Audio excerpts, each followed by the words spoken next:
Hey, what's up everybody? This is Jonathan Coates and in today's free AI training, I'm going to be complementing my previous video on how to transform text and images into videos using Runway Generation Alpha 3. And what I'm going to be showing you, and this is from this application, this software right here called Runway. It's extremely incredible. As you can see, text to image to video, video to video, image to image, text to image.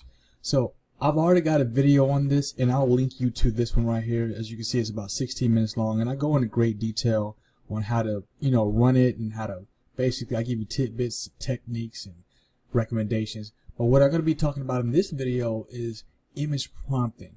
So I'm going to give you an introduction and a good way for you to master this whole process and make things a lot more easier and efficient for you as you're creating different images and videos. So let's get started at image prompting.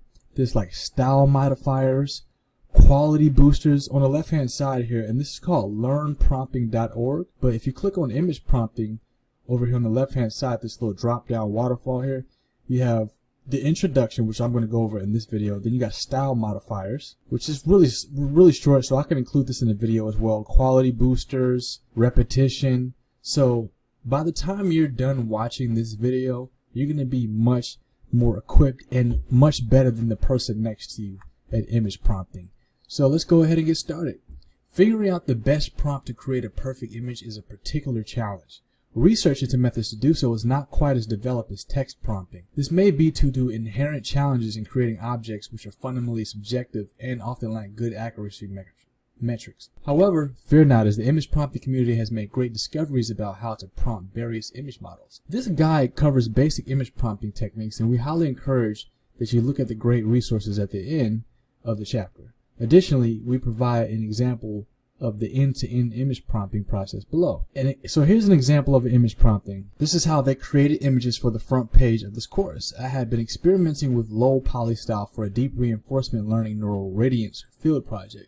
I liked the low poly style and wanted to use it for this course's images. I wanted an astronaut, a rocket, and a computer for the images on the front page. I did a bunch of research into how to create low poly images on Stable Diffusion and other sites, but couldn't find anything super helpful. I'm going to open up, this is actually a Reddit. I want to leave this in the description as well. This is the community for Stable Diffusion. I've yet to make a video about Stable Diffusion, but I will, and I'm going to go ahead and just leave this in the description. So this is the Reddit community for Stable Diffusion. And I'm going to go ahead and get familiar because it looks like these guys are off to the races. Alright, so getting back to where I was, here I will go through an example of how I created the, I decided to just start with DALL-E and the following prompt and see what happened. So the prompt was low poly, white and blue rocket shooting to the moon in front of a sparse green meadow. So these are the results that came. I thought these results were pretty decent for a first try. I particularly like the bottom left rocket, this one right here. Next, I want a computer in the same style. Low poly, white and blue computer sitting in a sparse green meadow. This is pretty interesting. Finally, I needed an astronaut. So this prompt seemed to do the trick. Low poly, white and blue astronaut sitting in a sparse green meadow with low poly mountains in the background. Let's see. I like this one the best one right here. Although I do like this one as well. All three of these, I don't know about this one. This guy looks like an alien. That doesn't look like an astronaut. I thought the second was one. I thought the second one was decent. So he's talking about this one, either the second one to the left or the second one to the right. A rocket and a computer. I was happy with them, so I put them on the front page. After a few days and input from my friends, I realized the style just wasn't consistent. So I did some more research and found people are using the word isometric. So again, he used Stable Diffusion. There's a lot of information in that Reddit, so I'm definitely going to be, doing some deep diving in those threads. I decided to try that out using Stable Diffusion instead of DALL-E. I also realized that I needed to add more modifiers to my prompt to constrain the style. I tried this prompt. A low poly world with a white and blue rocket blasting off from a sparse green meadow with a low poly mountain in the background. Highly detailed, isometric, 4K. And by the way, you can copy these too. So this is what we got. These aren't particularly good, but after a bit of iterating around here, he ended up with this. Now it's not bad. Now I needed a better laptop. So this time he put this prompt here and this result came up. I think this one is probably the best one. I got some inconsistent results. I like the bottom right one. I said the same thing, but I decided to go in a different direction. A low poly world with a glowing white and blue gemstone sitting in a sparse green meadow with low poly mountains in the background. Highly detailed, isometric, 4K. This is really cool. I actually like these, especially the top left, but he doesn't seem to like it. Let's try something magical and glowing. So this is what he got after putting this prompt in here. A little bit more detailed. I like these, but wanted the stone in the middle of the screen. So he put this prompt in, sort of similar to the ones he had above: a low poly world with an astronaut in a white suit and blue visor and sitting in a sparse green meadow. At this point, I was sufficiently happy with the style consistency between my 3 images to use them on the website. So here's the main takeaways: that this was a very iterative, research-heavy process, and I had to modify my expectations and ideas as I experimented with different prompts and models. So clearly, what I've gotten from this is trial and error. You know, going through the same process is completely normal. Don't just settle for the first one if it doesn't exactly fit what you have in your mind, and then you're going to get a lot of stuff that comes up that you didn't even expect is better than what you thought was going to come up. But as you can see, he had to go through experimentation after experimentation and ultimately arrived at something that he liked. Personally, I don't really like these two, but he was onto it, and I'm sure he probably went further after this. He just stopped it at this point because that looks ridiculous. So let's go to style modifiers.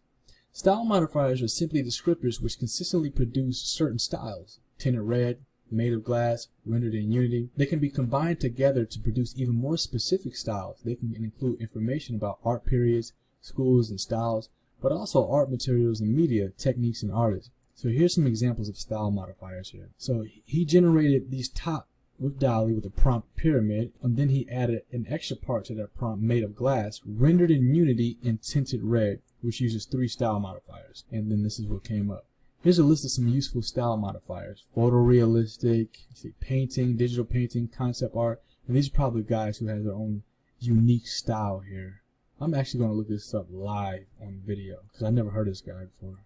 I'm just assuming he's an artist. Yeah, it looks like he has a, yeah, this looks like, wow, this is some good art design. Okay, so if you want, that's a good idea. So if you know an artist, you can use him as a reference in your style modifier. Digital painting, concept art, octane render, wide lens, 3D render, cinematic lighting, trending on ArtStation. I get a lot of my art from them, by the way.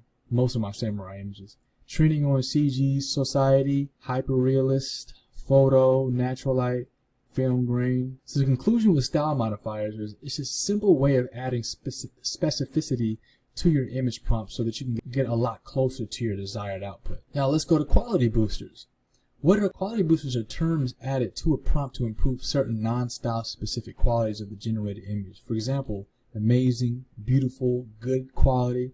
Those are all quality boosters that can be used to improve the quality of the generated image. So if you recall the images from the other page generated by DALL-E, this is what he got. Now take the pyramid generated with this prompt, a beautiful, majestic, incredible pyramid, 4K.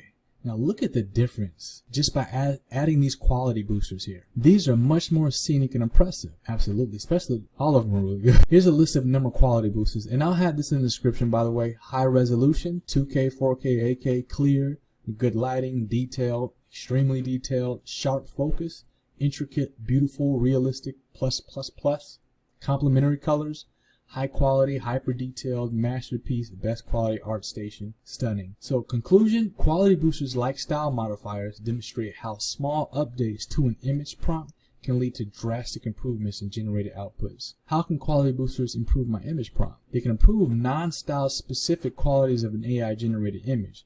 As shown in this article's example, adding terms like beautiful, majestic, incredible, and 4K to our prompt leads to noticeable differences in the quality of the outputted image of a pyramid. Similar to the note on the previous page, our working definition of quality booster. So I'll just leave it at that, and then in my next video, I'm going to cover repetition, weighted terms, as well as fixed deformed generations. And then we're going to go to shot type, Midjourney resources.